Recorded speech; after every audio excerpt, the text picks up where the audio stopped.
Hello again, thanks for joining us. My name is Ernest. To the details now.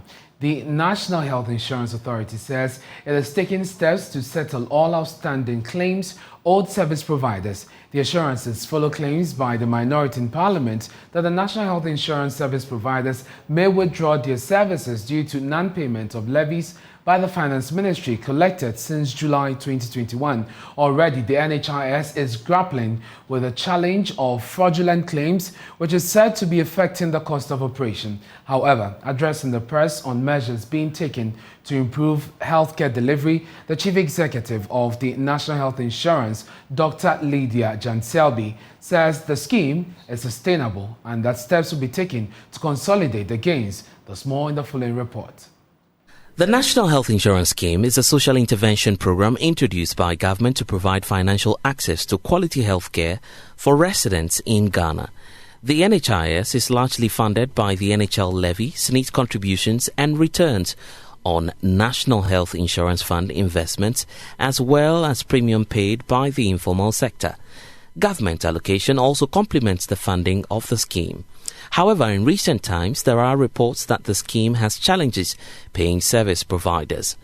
Reacting to the claims, management says steps are being taken to pay all outstanding claims, as they explain a formula is usually considered in applying charges and disbursing funds to service providers. Dr. Lydia Jan-Selby is Chief Executive of the National Health Insurance Authority. We made some payment recently of 100 million or so. Our bill is around 90 to 95 million cedis a month. And the arrangement is that when providers see a patient, when they are ready, they bring us the bills. But once we receive, we are supposed to pay within 90 days of receiving the bill. At the moment, that target is a little bit of a challenge, but a certain percentage is paid within that time. So as you can imagine, when people say we owe 50 million, we owe 100 million or whatever, we never finish paying. Today, some hospitals will bring a bill, so the claims will go up. We will pay some. Some more hospitals will bring bills. It's never ending. It's a moving target. Describing the scheme as one of the best in the world, Dr. Selby noted that a number of reforms are being rolled out to check fraudulent claims and to consolidate the gains made by the health insurance scheme. We are sustainable. This scheme, I don't care what anybody says, is one of the best designed schemes, health insurance schemes in the world. However, as typically faces Ghana, we set up a good plan and then we don't follow our own plan. And I think we have some implementation. We put a few people in prison, which is the figures. The one I was personally involved in stemmed from 2009, and in those days it was 500,000 cedis. The person was jailed, I think, in about 2016 for 10 years. I think his assets are being sold or auctioned or whatever to give us back the money. 500,000 now is not worth what it was in those days, but we put in measures that has reduced this. And one of them is this mobile renewal. You know, when you go to the hospital now, the facility, they have a special short code, not the star 929, for which they must authenticate every visit. And we give you a code that you put on the claims if the person is a genuine member of the NHIE. At the same time, a message is sent to the member, and it gives you the name of the hospital or clinic that is going to make or claim for money in your name. And because of that, Now to other stories. Now, displaced residents of Apiate will have to bear with the harsh weather conditions for at least another 2 weeks as the Ministry for Lands and Natural Resources works against time to rule some temporary living space for them. The ministry says it is renovating more than 30 houses leased to them by a mining company and expects to move the displaced residents into them at least by May 1.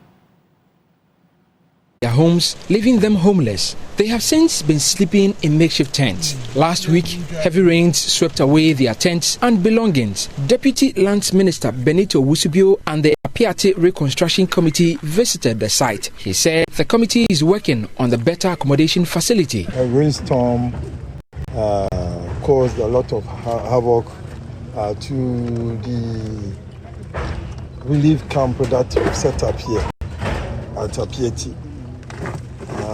I would say that it was unfortunate because the people themselves, after the disaster, have been traumatized already, and the rain also caused a lot of challenges to them. But we, as the Apiate Reconstruction Implementation Team, had planned ahead because we foresaw something like this happening during the course of our work as we planned towards the reconstruction of the Apiate town. We knew that it wouldn't be possible for us to be able to completely have buildings for them before the rain set in. As we all can recall, this disaster happened in February, and our rains sets in from April, May, June, thereabout. In the meantime, Apiate residents would have to endure the harsh conditions which are expected throughout the month of April. The minister says the accommodation will be ready in May. Our first priority is to make sure that the people of Apiate will not be at the mercy of the rain. That is our first priority, and this we know with what is going on. Once it's completed, we'll be able to move the camp into the buildings. Yes, that is what we intend to do. As soon as it's completed, everyone will move out of the camp, the tents, and then every one of them will be housed in at least a room. While these are temporary living spaces for the displaced people, the committee says it hopes to commence the reconstruction of the destroyed community in May. For Joy News, Michael Ashale. Now, some legal practitioners are questioning the Supreme Court's verdict on the Asin North MP's case. The Supreme Court yesterday ruled that James Gyakye should stop performing parliamentary duties until the determination of the case in connection with his election as the substantive MP for Asin North. Now, this means until then, the people of Asin North would have no representation, but that's in Parliament. But speaking on PM Express last night with Evans Mensah, CDD fellow Professor Stephen Kweku-Asare says there's a lot of procedural confusion in the judgment. There's more in the following News Desk report. According to CDD fellow Professor Stephen Kweku-Asare, the Cape Coast High Court had no basis granting the injunction which has been enforced by the Supreme Court. There's a lot of procedural confusion in the judgment because remember why there is this injunction. There is this injunction because the plaintiff has issued a writ at the Supreme Court asking for the interpretation of Article 94(2)(a). The plaintiff is saying he doesn't understand Article 94(2)(a), and so the Supreme Court should help him understand that. By the way, therefore, mere mortals, the 94(2)(a) simply says you can't be a member of parliament if you are a dual citizen. No, if you owe allegiance to another country, It doesn't just say that. If it just said that and it was understood, the plaintiff will not be in court. The plaintiff issued a writ, and if you want, read the reliefs that the plaintiff is seeking in that writ. Justice Doji, as well as Justice Amegache, recite the reliefs that the plaintiff is seeking. The plaintiff is saying I don't understand Article 94(2)(a). So court, help me understand it. But there's a judge somewhere in Cape Coast who has interpreted Article 94(2)(a) and told the plaintiff, hey, plaintiff, I'm going to grant you all your reliefs. And the Supreme Court is sitting there saying, well, yes, we don't understand Article 94(2)(a), and we are going to interpret it. But meanwhile, we think it is okay for some high court judge not only to interpret it, but to issue and grant injunctions, setting aside the wishes of voters when there is a law that, look, voters' decisions must be treated with the highest level of deference, and they are not to be set aside. Speaking on the same show, lawyer Edujita Maklo questioned what he describes as the Supreme Court enforcing a High Court ruling. Obtain a judgment in the High Court, and someone decide to be in contempt of that decision of the High Court, your resort is to issue a writ at the Supreme Court to restrain that person from that contemptuous conduct. But it's a substantive matter. No, but listen, if you read the ruling, obviously by the majority, authored by His Lordship Justice Kulendi, you will notice that the decision is predicated not on the substantive rates, but the matter that is before or had been decided by July 2021. And that is why if you look at the dissenting opinion, Her Ladyship, Agnes Doji GSC, makes the point that it appears what has happened is an academic exercise, because it is just unheard of that a high court gives you judgment.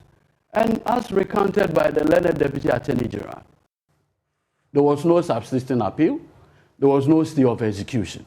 So what it means is that you have a judgment. Now, if you have a high court judgment, do you go to the Supreme Court to have it enforced? No.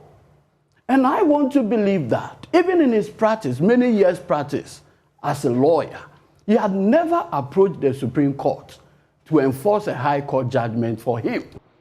Deputy Attorney General Alfred Tiayabwa says his office, pursuant to the ruling of the High Court in Cape Coast, has held the view that the Member of Parliament for Asin North was in breach of the law by continuously turning himself up in Parliament.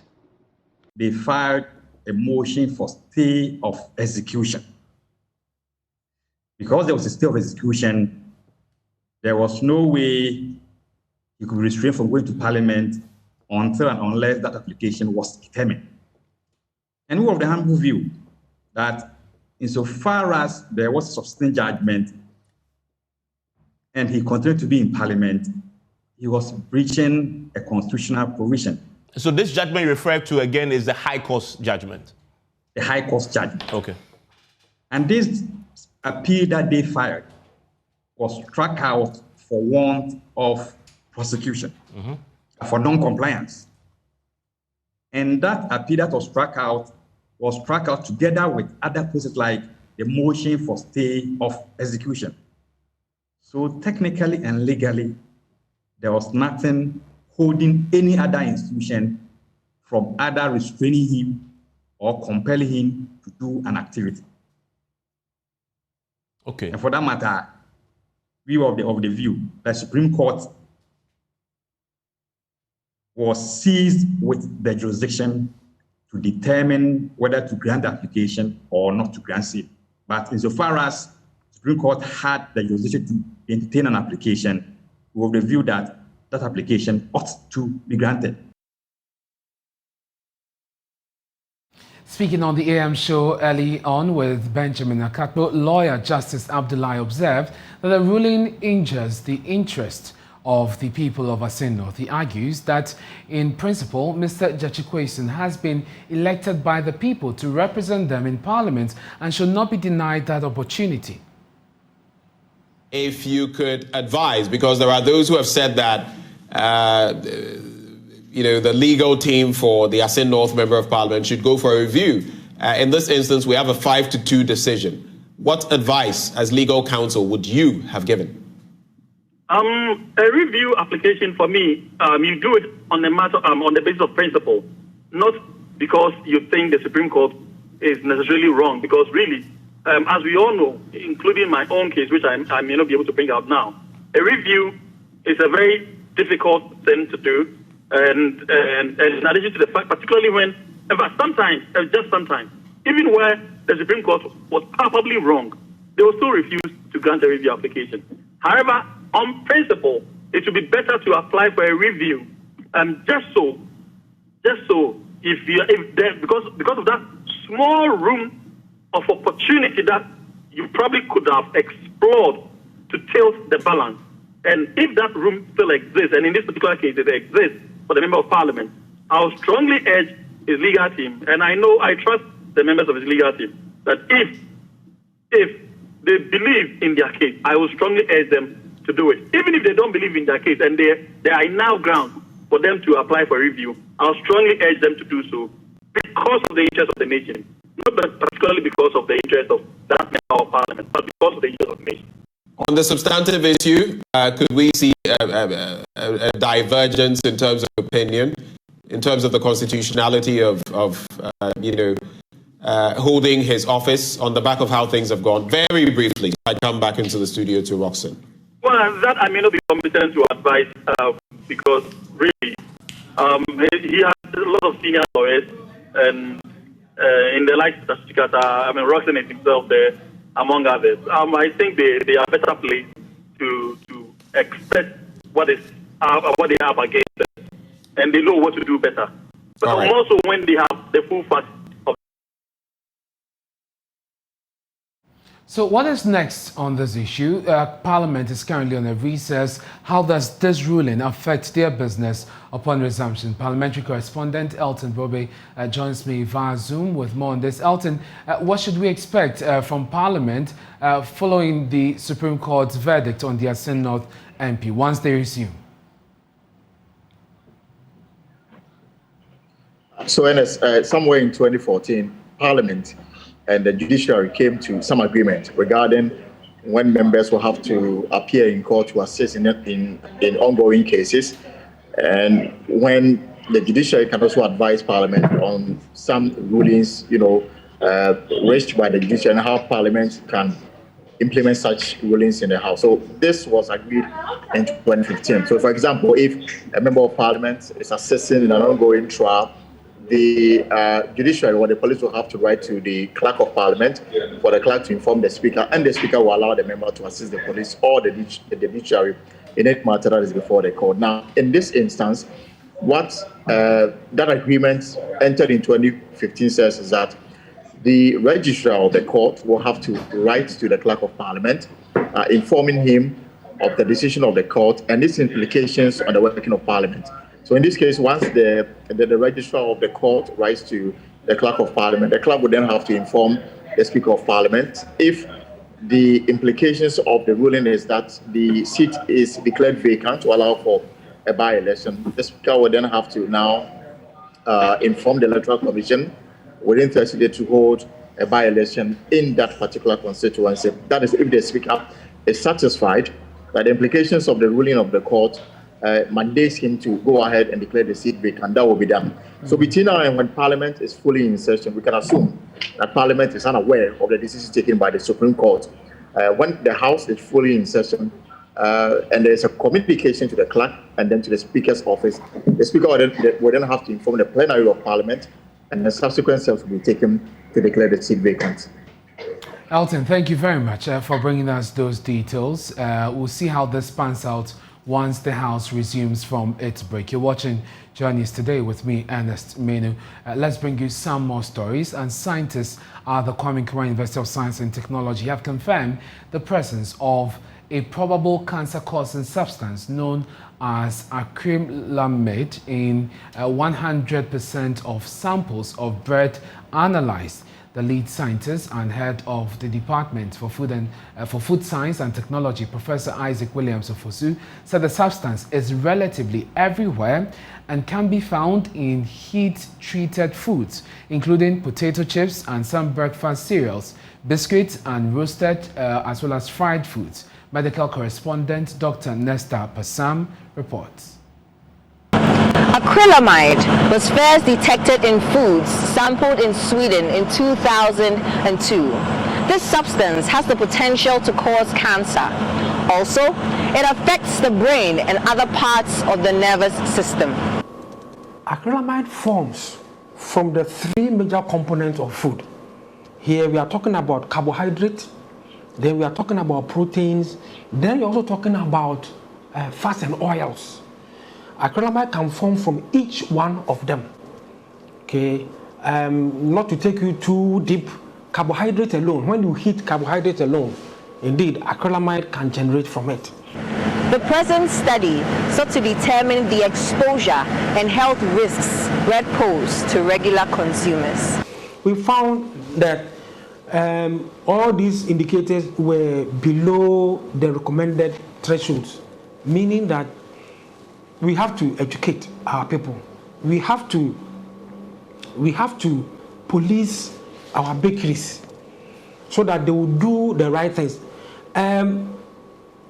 By simply changing the conditions of processing, heating time and temperature, we are able to also manage the levels of these acrylamide levels that can be found in food. The truth of the matter is that as far as cancer risk is concerned, there is zero tolerance. But for practicality, risks such that the values are very low in the region of greater or less than 1 in 1 million. If we say we have 1 in say 10 million, hallelujah, it will be very nice for us. So all we need to do is to manipulate time and temperature to bring the levels of acrylamide formation that can be formed as low as possible.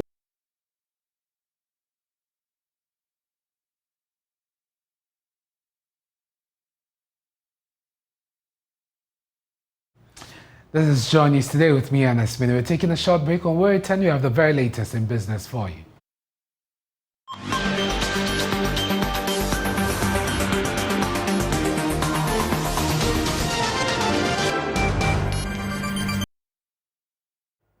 Hello, good afternoon. Time now for business on Joy News Today with me, Beverly Broom. A crate of eggs is expected to see an increase in price between 30 Ghana cedis and 32 Ghana cedis after Ramadan, according to the president of the Ghana National Association of Poultry Farmers, Victor Opon Ajay. The increment is necessary to keep business afloat due to hikes in cost of production. There is more in this report.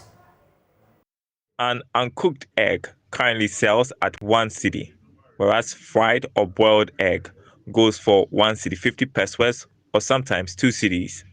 According to the poultry farmers, it is imperative to increase the prices to avert losses. President of the Ghana National Association of Poultry Farmers, Victor Opon, explains that increasing the price will guarantee constant supply of eggs to the market and keep farmers in business. At the beginning, we were seeking for a subsidy on the maize prices because the way the prices were racketing, it made it difficult for us to operate.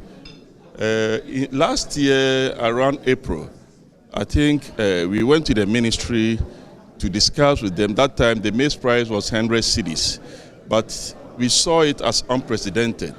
But now it's gone to 180 cedis. So we think at least there should have been some kind of subsidy, but it's not forthcoming. So the only thing we can do now is to adjust egg prices so that farmers will also be comfortable. Otherwise, all the farms will collapse. An agri consultant, Joseph Wise, highlights some factors that contributed to the increase in prices. Somewhere in October, as an agribusiness consultant with my team and my colleagues, we forecasted that by February, March of 2022, the price of maize will be about 170. As we speak now, it's about 175 Ghana cedis. At the time we did the forecasting, the suggestion was that the government must give permit to importers to bring in maize to provide buffer for the system so that the prices will not rise in 2020. That was not done. The permit was not issued. That's my understanding. So it's too late, and Ghanaians must brace for a tough time going forward. An egg seller narrates some of the challenges as a result of price hikes. The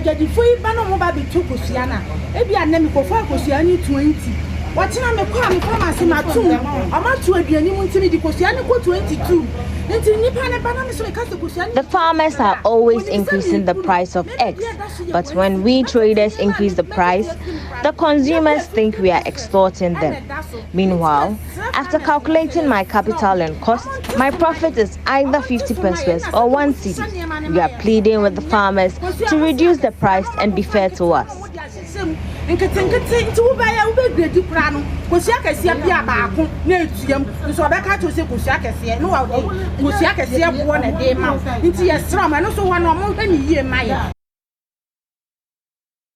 The Ghana Tourism Authority has reiterated its commitment to supporting and collaborating with private organizations to grow the tourism sector. The authority made the pledge during the launch of Hands Across Africa Festival and Expo by the They Often Cry Outreach Foundation. Speaking at the launch, Chief Executive of the Ghana Tourism Authority, Akyem, lauded the foundation for starting the festival here in Ghana. The Often Cry Outreach Toku Foundation launched the Hands Across Africa Festival and Expo and the Toku Youth Tournament in Ghana. Chief Executive of the Ghana Tourism Authority, Akyem, called for more collaboration with private entities to promote Ghana's tourism sector across the world. Partnership with Toku is similar to several that we have with event organizers. As you know, every year we open up, we ask for collaborations, we ask for people who have ideas that they need endorsement for to come up and let's see how we can work together. Because tourism and visitations is moved away from just sightseeing for people coming to interact and have a feel of our culture, entertainment, and the way we do our things. So this is a laudable idea, bringing reggae music, not just to Ghana, but as a cross-continental platform. We believe that it's going to help us sell Ghana to the rest of the world, especially in Africa, as the caravan moves around. The founder of Toku Foundation, Taj Wakes, announced that the winners of the tournament will gain scholarship to various international universities. The target audience is school children between the ages of 16 and 18, I would assume. Though, you know, it's not predominantly for them, because what we want to do is build on it so the younger children will come as well and we can create little setups so they can keep coming. But the festival is for 3 months. It starts July the 2nd in Ghana and ends on September 24th in Namibia. One of the partners, Yox Investments Limited, explained that their mandate is to drive tourism in Ghana, hence the collaboration with Toku Foundation. Seth Yeboah Okran is Chief Executive of Yox Investments Limited. The Car Rental Association or Car Rental or Yox, we say we drive tourism. And tourism is a way of living, it's a way of life. And once we create awareness, you know, and get people to visit our country, is the best, you know. Tourism is the one sector that puts direct cash into individual pockets. I believe it's a laudable initiative that Ghana, my country, you know, should benefit. And of course, all of us as individuals also, we should sell our country and promote our country. That's all for business. We have more stories coming up on Marketplace at the top of the hour and also on myjoyonline.com. Next is sports.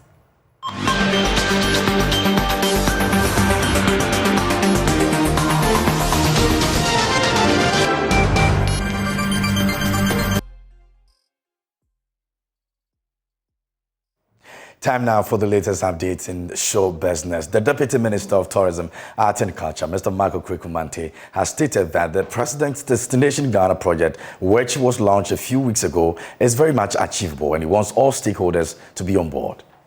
He made this known on Prime Morning on Joy Prime TV today. It is very much achievable. It is better to have a target than not to have one at all.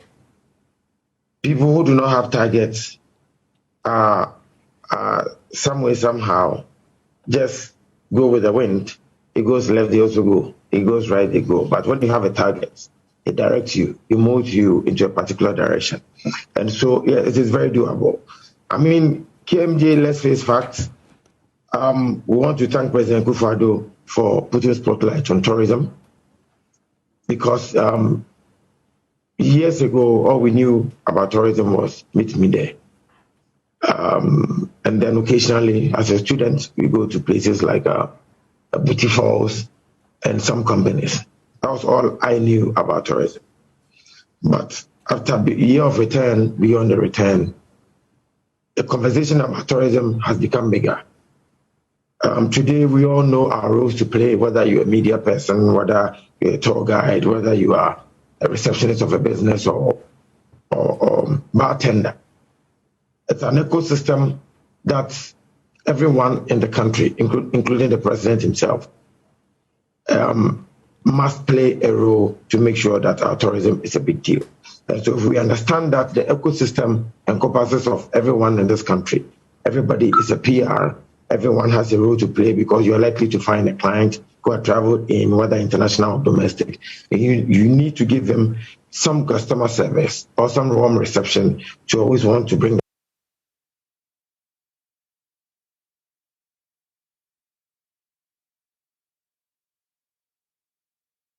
And that's the Deputy Minister for Tourism, Arts and Culture, Mr. Okriku Mante over there. Away from that, Adom FM is set to storm Kwahu for the comeback of the Easter celebrations. The program's manager of Adom FM, in the person of Mr. Josh Tigo, has been speaking on why the celebration has been what it is today.